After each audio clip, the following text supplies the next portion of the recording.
Pemirsa, kita akan memasuki Habanang Panambayan. Komisi Pemilihan Umum Kalimantan Selatan menggelar rapat pleno terbuka rekapitulasi hasil perhitungan pemilihan suara ulang Gubernur dan Wakil Gubernur Kalsel di Hotel Jisain Banjarmasin, jelang kamarian Kamis 17 Juni 2021.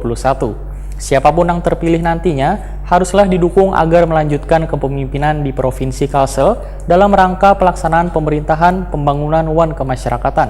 Nah, pemirsa, berikut kabar lebih lengkapnya.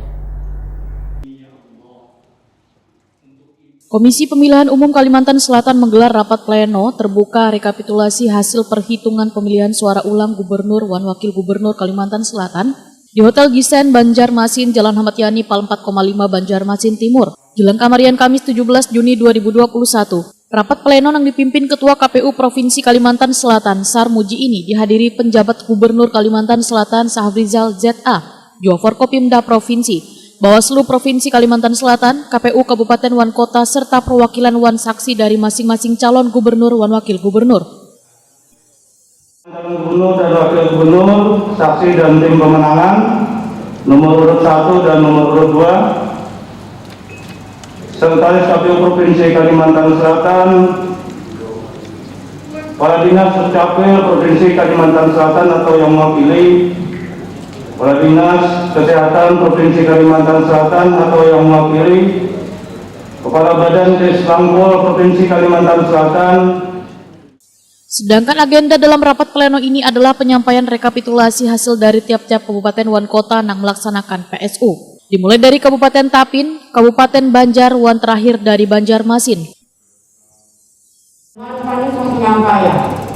Kabupaten kota akan menyampaikan hasil suara PSU yang ada di setiap kabupaten yang mereka sudah lakukan rekapitulasi. Selanjutnya, kabupaten kota akan menyampaikan hasil kabupaten secara global gabungan antara PSU dan non-PSU. PJ Gubernur Kalimantan Selatan Safrizal ZA berharap hasil akhir dari sidang pleno nantinya sudah diketahui dengan resmi siapa pemenang pemilihan umum beserta jumlah suara yang diperoleh masing-masing calon.